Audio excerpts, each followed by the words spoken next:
Šis ir tas brīdis, kad ņemt visas birokrātiskās iespējamās grūtības nost un skatīties izdevumu samazināšanā, nevis domāt, kā varbūt kaut kādus pielikt kādu nodokli vai nodevu. Finanšu ministrija konstatējusi, ka šā gada janvārī valsts ieņēmumos iekasēts par 29 miljoniem eiro, jeb 2,2% mazāk nekā bija plānots. Plānotais apjoms nav sasniegts pievienotās vērtības, muitas un akcīzes nodokļu ieņēmumos. Dažās jomās gan plānu izdevies arī pārpildīt, piemēram, no uzņēmumu un iedzīvotāju ienākumu nodokļiem, kā arī no alkoholisko dzērienu akcīzes nodokļa. Tomēr kopumā valsts ieņēmumi nav tik lieli kā plānots. Tādēļ lielais jautājums – ko iesākt, ja valsts budžeta plāns nepildās? Kā domā tu?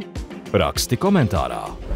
Šis ir ļoti tāds principiāls jautājums, jo mēs redzam, ka iepriekšējos gados, lai kā te gājis, bet tie apkārtēji apstākļi bija tādi, kad gan Covid laikā nāca, bija atļaujas arī valstu budžetiem vairāk aizņemties, un arī, inflācija parādījās, un naudas masa plūda iekšā, un arī politiķi diezgan tā brīvām rokām tērē. Tagad tas svārs pagriez uz citu virzienu.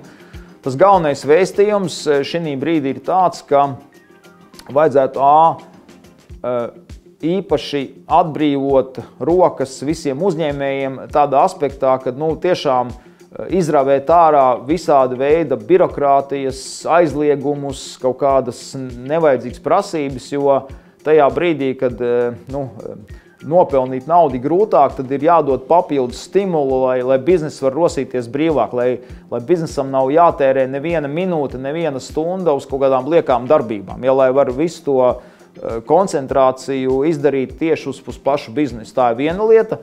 Un otra lieta, šis ir fantastiski labs brīdis tiešām samazināt izdevumus, gan publiskā pārvaldē, gan pārskatīt dažādas tāmes, vēl kaut ko tieši tēriņu ziņā. Respektīvi, tas vēstījums ir nevis skatīties, varbūt, ka nepildās budžets, tagad kasīt galvu, ka varbūt ir atkal jāpaliela nodokļi, bet atbrīvot rokas biznesam un pastīties, kurā vietā var samazināt tēriņus. Bet, protams, šis jautājums arī ir politisks, jo, arī vienai no vadošai partijai, kas ir vienotība, viņai liels, un es pieņemu, ka arī ne tikai viņai, bet vienotība ir viens no tām galvenām lokomotīvēm, kurām ir liels atbalstītāju loks, ir tieši cilvēki, kas strādā publiskā pārvaldē, un savā ziņā tā arī vienotībai, kā šī brīža vadošai partijai, ir tāda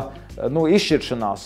Vai tie politiskie lēmumi būs orientēti uz tiešām tādu Latvijas attīstību un tādu pareizu pieeju šī momentā risinātās lietas, bet tad būs savā ziņā arī tāda sadursme savā ziņā ar vēlētājiem. Tas jautājums, vai politiķi ir tam gatavi, bet šis tas moments – atbrīvot rokas uzņēmējiem un samazināt izdevumus. Tas, ko mēs redzam, jebkurā gadījumā, ka nedaudz krīt eksports, tāpēc, ka tieši tā mums aptuveni 70% mūsu eksporta iet uz Eiropu, un Eiropā ir, turbulence ekonomika, tur stabilizējās un tā.